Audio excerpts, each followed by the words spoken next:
Hi everyone, welcome to the second day of the Wallifornia MusicTech Virtual Summit 2020. Today we'll have the chance to have some panels and keynotes around esport and music. And the first one of the day is really interesting, and we are very proud to welcome some awesome speakers with us. The theme of the panel is what are the connections between sport and esport. Our host is Bertrand Amar, head of esport at Webedia. Yannick Agnel, a French pro swimmer with 2 Olympic medals and no esport consultant. Dina, Morisset, world vice champion Just Dance, and Fabien Allègre, Paris Saint-Germain merchandising director. Guys, thank you very much for being with us, and the stage is yours.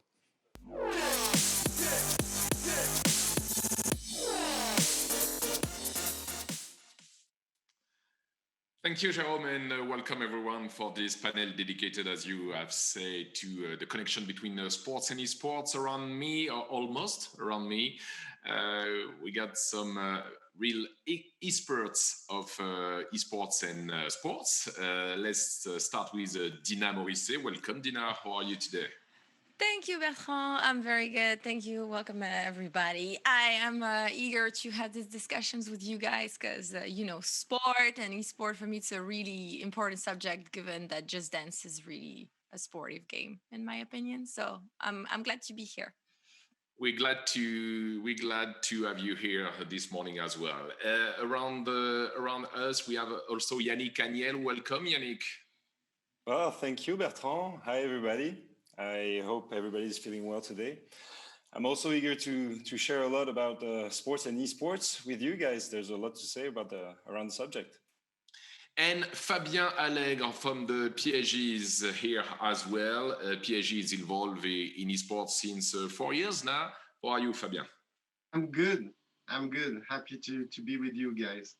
Welcome. So in the past few years, or even in the past few months or weeks, a lot of sports athletes have been investing gaming and esports. We can talk about Antoine Griezmann, Gaël Monfils, even Michael Jordan or David Beckham on the last week. So on your side, Yannick Agnel, as a double Olympic swimming champion, how did you decide to get into esports and to join the MCS esports team?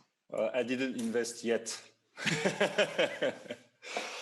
Well, it's been quite a long story, actually. I've been playing video games since I'm very little, and it's a real passion on my side. So I felt like there were real connections between what you can feel in video games and the way you can connect to people all around the world. It was a way for me as a high-profile athlete, flying everywhere around the world, to stay connected with my family, with my friends, but also to, keep the flame a little bit lit, the competitive flame, if I can put it like this.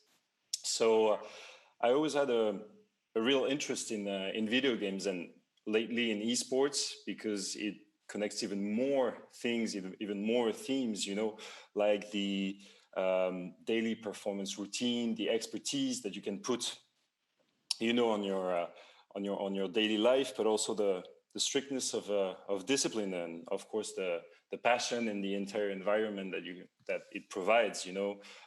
Players, coaches, managers, competitions. This entire life sounds pretty sports-like to me. So we see with a lot of cases like yours that a lot of traditional sports athletes are very interesting with esports. And on the other side, some traditional sports athletes refuse any parallel between sports and esports.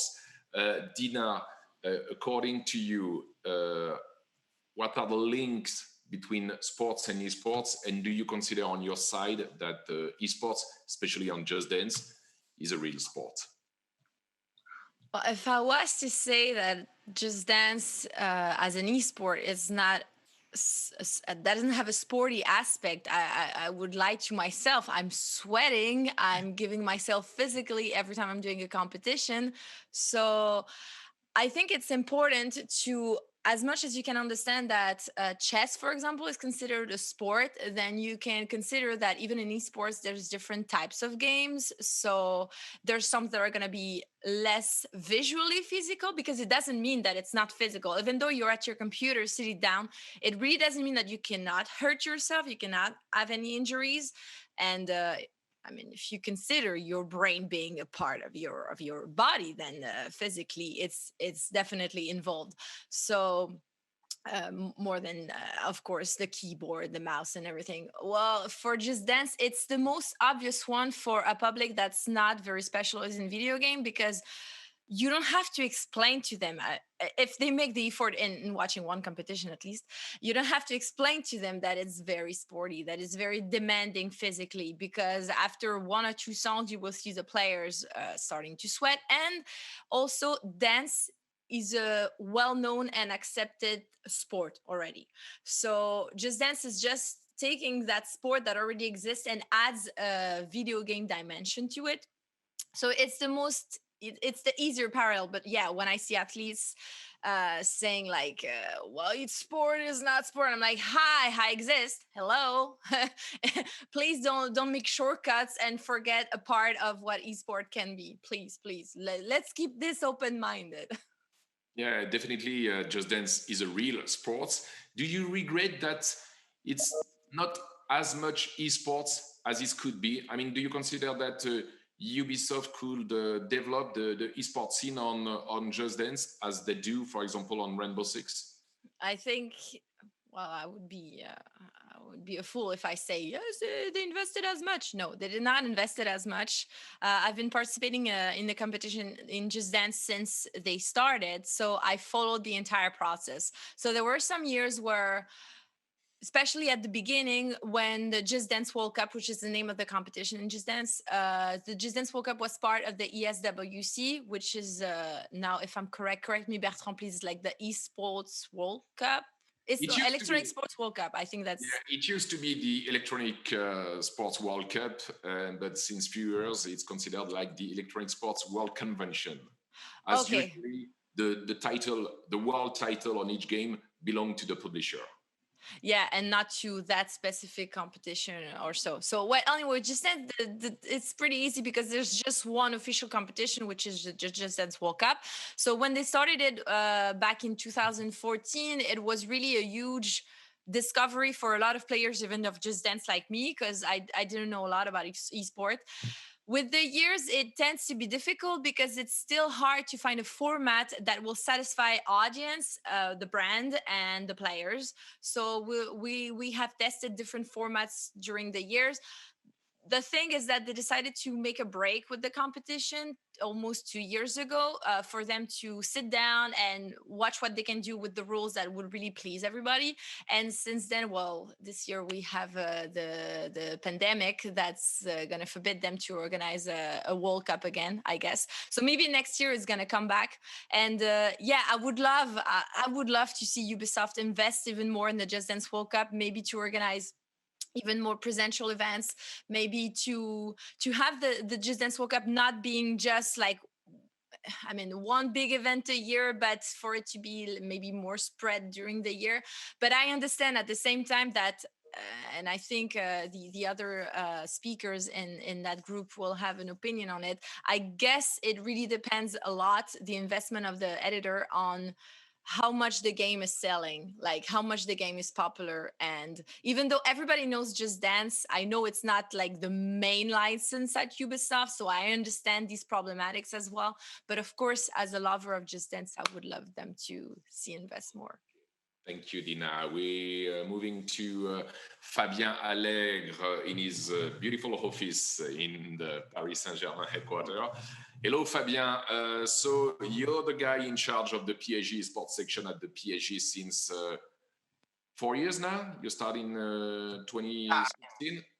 You know a little bit about this project, so it was. I've heard about it. So it was before 2016, but yeah, the official launch was in 2016. Correct. Yeah.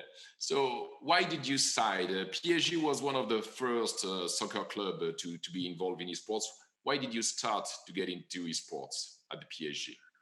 I think it's like easy to understand when you follow what's happened to the club since 2011, because we have this clear objective and strategy from the shareholder to make Paris Saint-Germain a global brand. So our aim is really to become the first football club of the new generation. So there is two ways to see it. Like you want to be the first club of the new generation of football club, or you want to be the first club of the new generation, meaning that you need to address much more fans than only the core fan of football. So, and then we have this, in our DNA, we are a multi-sport club, and our objective was clearly from the beginning to expand the sporting footprint alongside football, you know. So esport was not so natural because there is always a discussion about what you already mentioned about the, you know, is it really a sport? I strongly believe that it's a sport because, as you said just before, it's also your brain is a muscle, I will say. Yeah, I mean, for us, it was a part of the project since 2011. Okay, it seems that the PSG has a real targets in Asia when it comes to esports. You have created a lot of partnership with some big Asian team like the Chinese team LGD on the Dota 2 circuit, where you've been in the world final in 2018 and on the third place in 2019 in China. In the past few weeks, you have announced a partnership with a team from Hong Kong on League of Legends, Talent Esports. Why do you seems to target the Asian market maybe more than the European one? I mean, well, that's also the we are not, even if it's Paris Saint-Germain merchandising, it's a subsidiary of the club. When we want to go into an area like Asia, you know, it's not so easy, even though you come with big names as players, you know, and this chance unique to have Paris in our brand. What we usually do is to go in a place and using all our asset, I will say, and make sure that we'll have the capacity to develop the academy, the sponsoring. So it's better, you know, the fans club and the tour during the summer. So for us, it makes sense to have this kind of partnership because once again, this is also a way to spread the brand to a non-endemic or core audience. And that's what we're looking for. Okay, clear.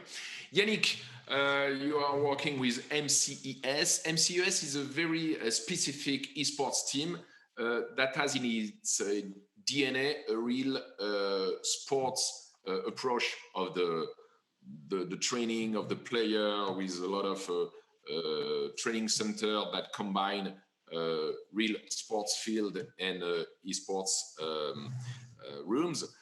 So what kind of expertise do you bring to the MCES players? I mean, do you train them physically, mentally? Do you train a pro player of League of Legends as you train a professional swimmer? Tell us more about this. I think it would draw pretty easily. Now, reality is you cannot train an esport player the same way that you would with a high-profile athlete, let's say, for the sole reason that it is not first of all the same sport. So I am not an expert in the video game, like precisely, but my expertise is more of everything that revolves around video games, meaning physical preparation, you know, on a daily basis, and nutrition, the mental, psychological aspects of things, warm up, rest sessions as well. We've had in the esports sphere a lot of breakdowns and burnouts, unfortunately, from very young players. So we're aiming at preventing this kind of really unfortunate things to happen. But I would say that the hardest part of it is that talking about an esports player, a professional player, we're talking about somebody that never really had that is very brilliant and very talented, but that reached a certain super skilled level in a very short period of time. So the problem is, compared to any kids practicing sport, for example, they've had years to be taught and learn about, sharing with others, a sense of discipline, abnegation. Anybody up to, you were talking about Michael Jordan a bit earlier. Michael Jordan waited for around 7 years to get his very first NBA championship ring, right?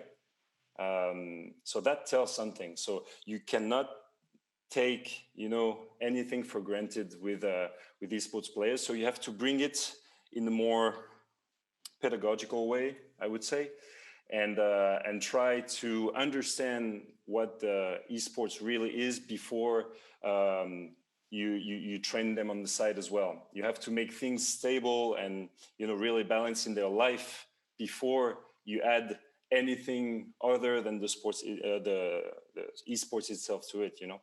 So it's a complicated subject, complicated matter, but we are convinced, and we aren't the only ones. In Europe and everywhere around the world, a lot of people right now are doing it because we are convinced that a balanced way of life and everything that you can add on the side, as an athlete would do. As a swimmer, I would have some dryland sessions as well, and practice other sports on the side to improve myself on the swimming itself. So this is what we firmly believe in esports, that it will bring them, the professional players, the little percentage that they need to be at the top of the game, but also to bring a more sane image to the younger generation that really needs it. Do you think that the esports players have now really understand that all the things that sports can bring them? I mean, or do you still have to work to explain them the benefits of the real sports? So, well, it was what I was talking about. Like when it gets like super fast and they understand that they're really skilled and talented, it's sometimes very hard. I would say you have two different populations in esports. You have the one that is, up on the scene, and it's been like a decade already. These guys, you're not really going to tell them anything. It's very hard to change habits, although they really want it, but it's a real change of, state of mind and habits all in all. So it's pretty hard. And you have the younger generation, the new one, the one that's coming with, let's say, Fortnite, for example, that is very open to a lot of changes, because they see their friends and their rivals actually training this way, and they see that it's working. So why not them? When we are talking about esports, we talk about communities. Actually, each game has its own community. And Dina, the community of the Just Dance scene is very specific. There is, from what I've seen, no real competition between all the players and the pro players on the Just Dance. It's more a real community. It is. Well, if I would say there's no competition, why are we even competing?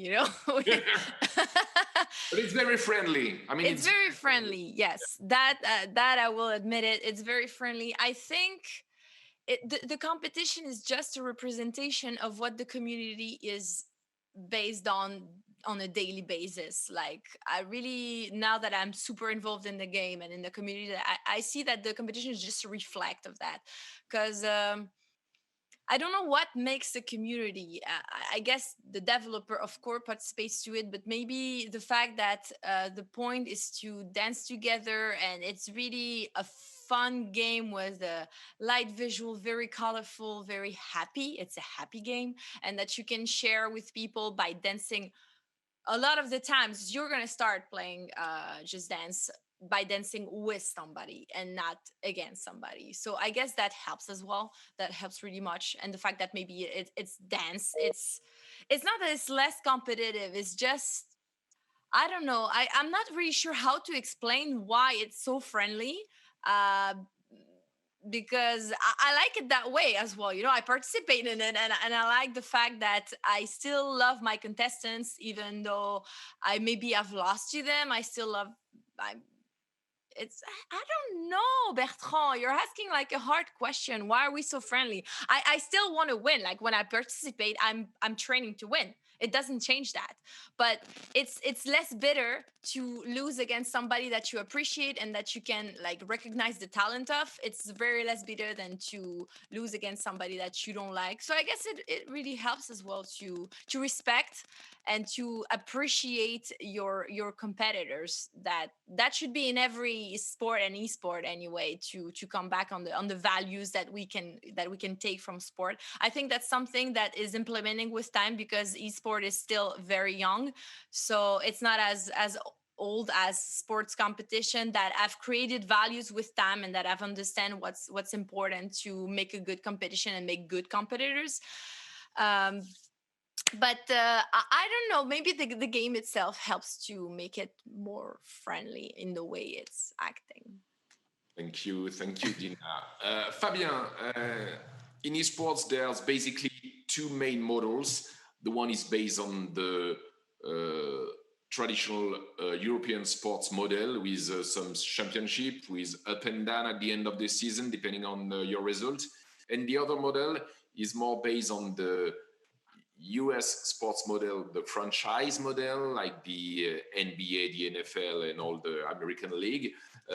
It's the way it goes with Call of Duty, obviously Overwatch, and on some regions on League of Legends as well.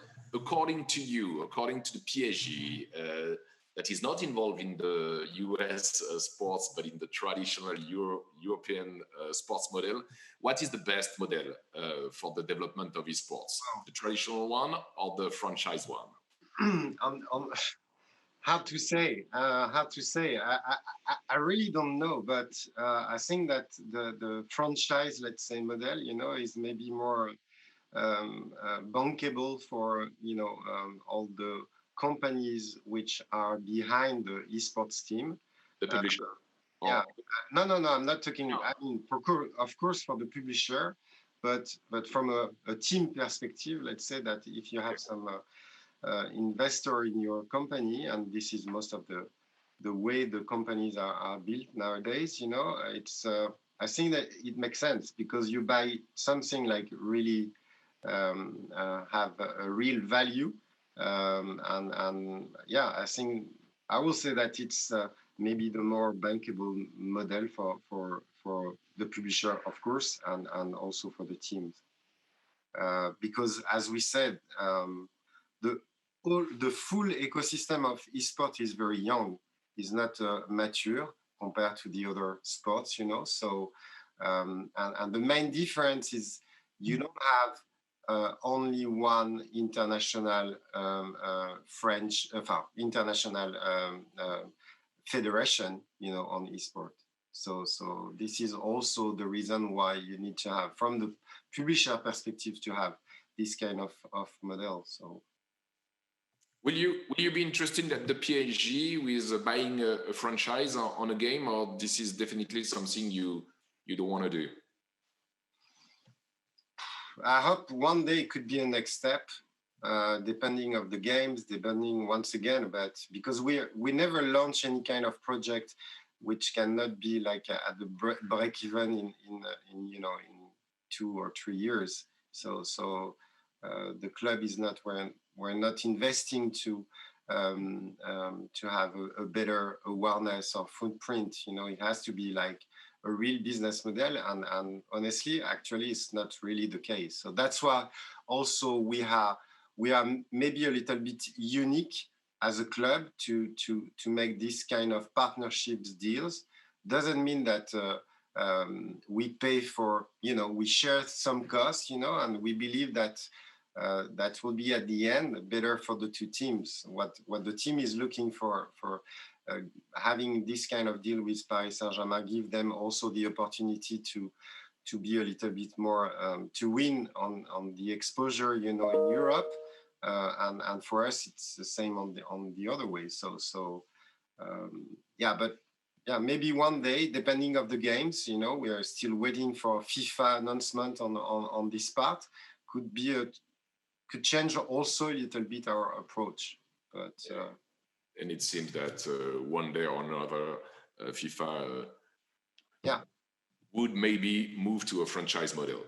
Yannick, you have won a lot of medals at the Olympics, 2 gold medals. Once again, congratulations for that.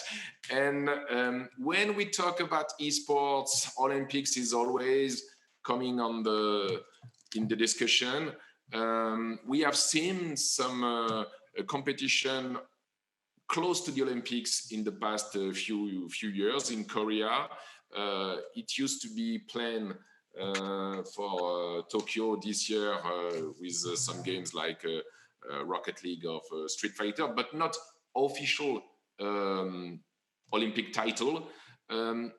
According to you, the introduction of esports as an Olympic game could make sense or not?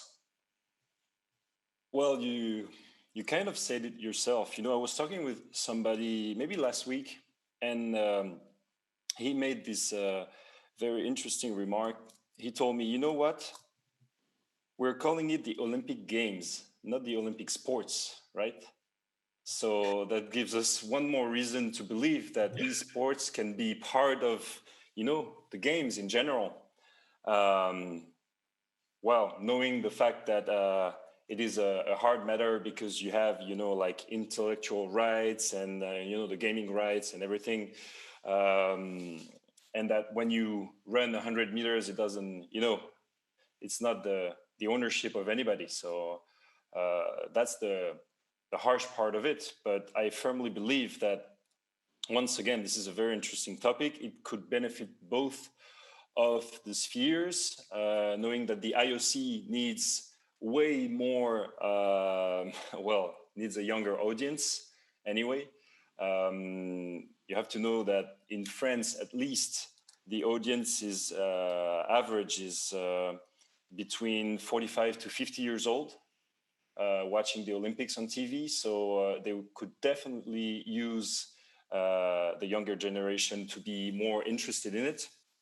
It is also a way to create, bridges between sports and esports as well, and maybe bringing back, these kids that left the football fields up on it again, maybe, or in the pool or anywhere else. And it could benefit the esports industry as well, because for all I know, even if you have these, entitled World Cups, World Championships, etc., I don't know any single game, or almost none, where you have the possibility to represent your own country and, get up on the box in the end, having an Olympic medal and sing your national anthem and be proud of representing your own country. So this is a privilege that I think esports is lacking right now, and they could really use it. The way I see it is you have too many gaps between generations of, IOC directors right now, the heads of the IOC, and the people who are making esports right now. But it's coming closer and closer. And I think that what would be nice for now, and that could be a possibility for Paris 2024, for example, is to have Olympic Games. to have, for example, on the way that they're willing to set a competition on Rocket League and Street Fighter, make it a full week or two with the biggest game existing, in accordance with the IOC charts and rules, of course. But that could be totally doable to do it, right before the Olympic Games and have Olympic Games, and Paralympics. I think it would make a lot of sense. Yeah. Are you working with the Paris 2024 organization on that kind of plan? Well, I'm suggesting it very strongly, but I hold no decision on the matter. So I am really wishing they hear us on the matter, because there's definitely something to do, and well, we could see that at least on a regional level, all the Olympic committees are starting to understand the importance of esports. So that's the first step. Hopefully, Paris 2024 will be there. Dina, do you consider yourself today in 2020 as an esports player or now as an influencer? You've been different time France champion on Just Dance, vice world champion on Just Dance, and now we have seen in the beginning of this panel that the esports scene is not as much developed on Just Dance as you could wish. So do you consider that you are now more an influencer and that there is a life after esports, that you can use the image you have worked when you used to be a real esports player to do other thing in the gaming world, in the media world, as you do?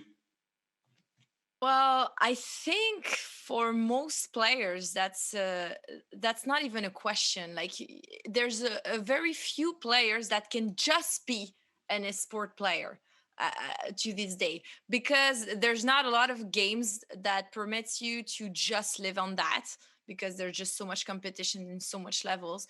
So at some point, every esport player is gonna have to ask themselves, like, am I just playing for being competitive, or can I use my knowledge and my skill to do something else? It doesn't mean that you need to stop your competitive career depending on the amount of time you get and what you want to do. But it's more and more common to see, as much as we see some traditional sport athletes coming to, for example, Twitch to stream, to get some esport players to get to stream, because that skill is important in competition, but can also be shared and can also be very valuable for your community and for sharing it. So for me, it's not because I do less competition. First, because the competition is not taking place. What do you want me to do? I need to occupy myself. So the fact that I'm doing events and that I'm being more of a host or of a streamer, of a YouTuber, it's not that I'm taking away anything from my esport career. It's just that I'm building something around it, because if I was just to be an esport athlete on Just Dance, just as much as I think on some traditional sports, there's some people that even have Olympic medals, but that cannot live fully out of it. They have to have another job. Well, I prefer to have a job next to it that revolves around my favorite passion, which is playing video games and sharing it. So on video games, we have this obvious path of becoming an influencer.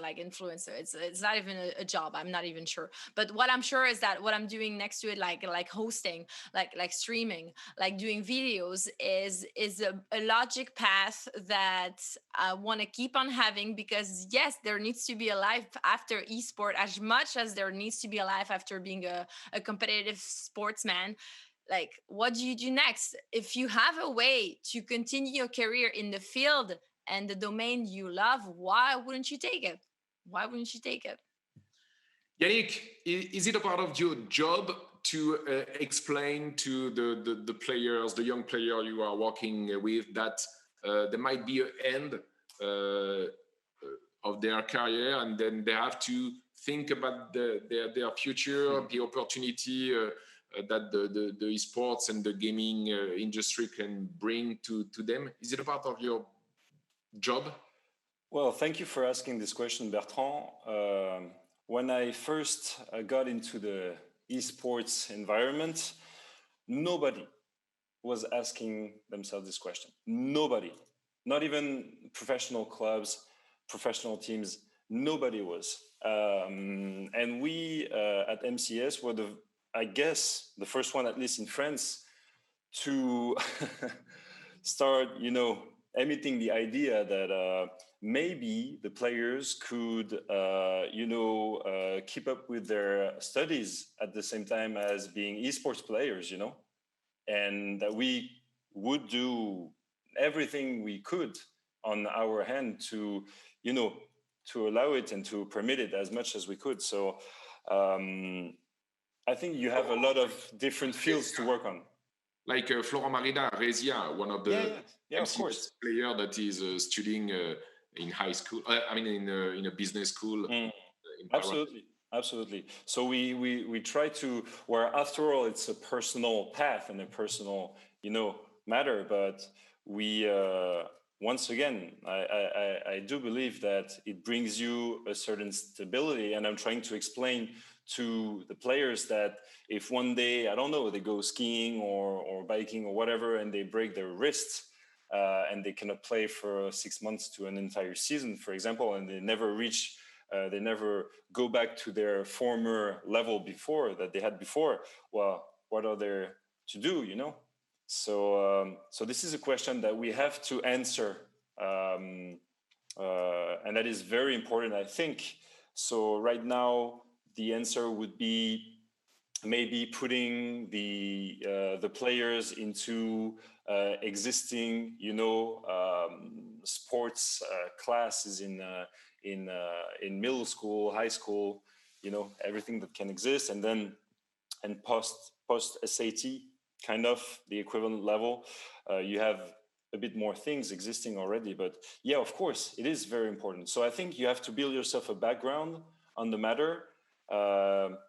It is kind of hard because it doesn't exist as much as it should right now, but we're working on it, and we're also working on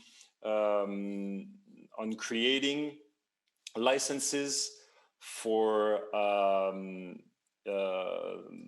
coaches in esports in general, because we have this professional team, but we also have these academies that really need people to be around and supervise the structure, the players, the coaches. So we need people that have an expertise in this field too. So we are actually creating everything, all these licenses, all these diplomas that everybody needs. Yeah, but obviously there's a lot of opportunities after their career. Of course. Coach, team owner like Oslot, the G2 owner, or even casters or streamers like you, Dina, or like Bruce Granek on BeIN Sports, which is an esports consultant for the traditional TV. Fabien, at the PSG...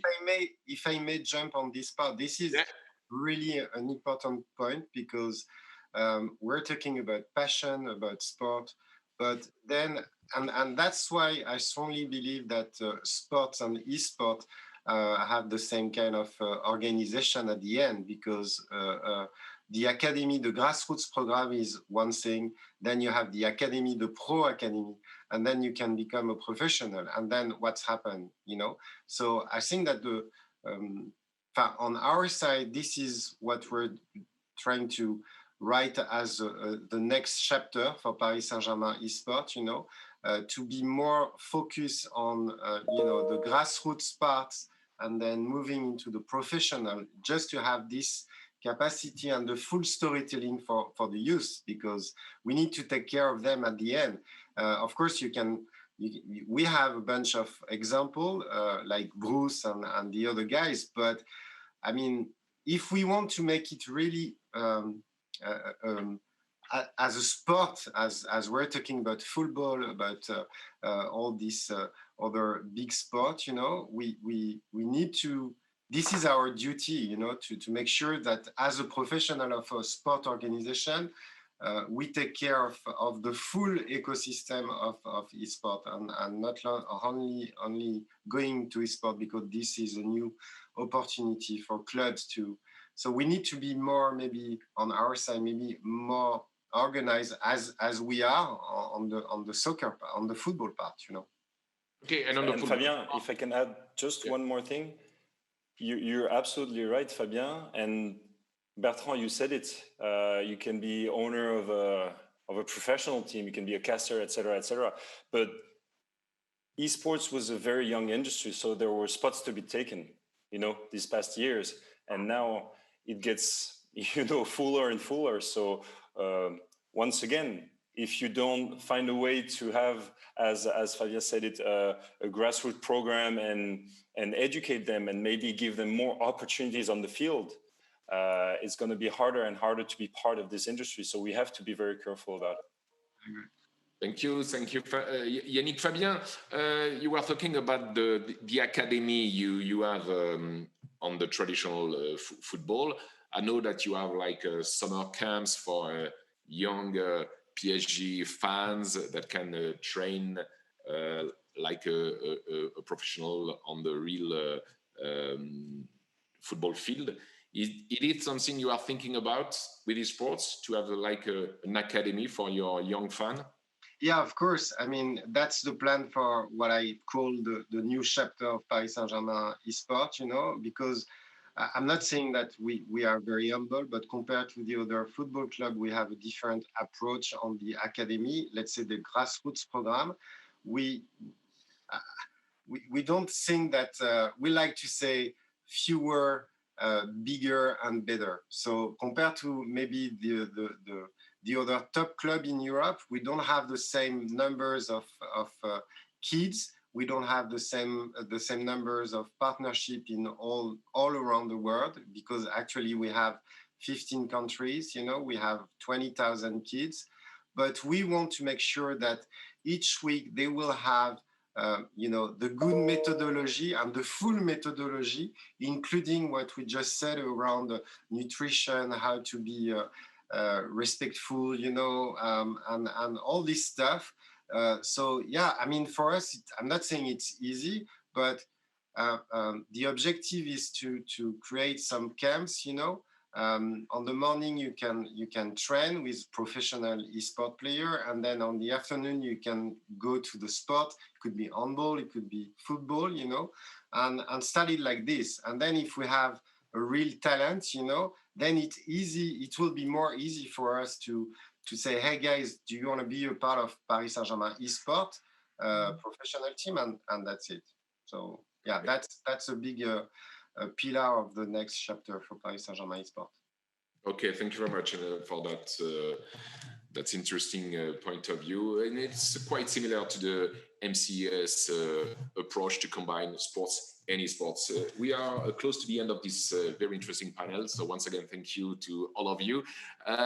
Dina, what's the next step for you? I know that Ubisoft has a press conference this Sunday night. Are you waiting for some announcement on Just Dance? Of course, if it's not this Sunday night, though, I guess it will be sooner or soonish, because we have a Just Dance every year, so everybody's expecting a Just Dance for this year. So of course, I'm looking forward to that, and I'm looking forward to create even more content. If it's not on the competitive side, I think it's very important to keep playing, even if you're not competing, to keep playing if you want to compete again. And of course, yes, I'm looking forward to the future and to work more with Ubisoft, which is a company I really enjoy working with. Thank you, Dina. Thank you, Yannick. I know that MCUS has finalized a big fundraising last week. So I think that you will have more work in the next months with more team to train and more games to be involved in. Well, that is, I think, to be announced maybe after summer, because we have to work on it still. But yes, we will have more things to come, a lot in the future, and that's very, very, very interesting to work with. Thank you once again, and thank you, Fabien. Good luck for the Champions League this summer. Hopefully. Thanks to all of you. There's a new panel coming up in 15 minutes. I'll be there too. So see you in minutes, and have a good day to all of you. Bye-bye.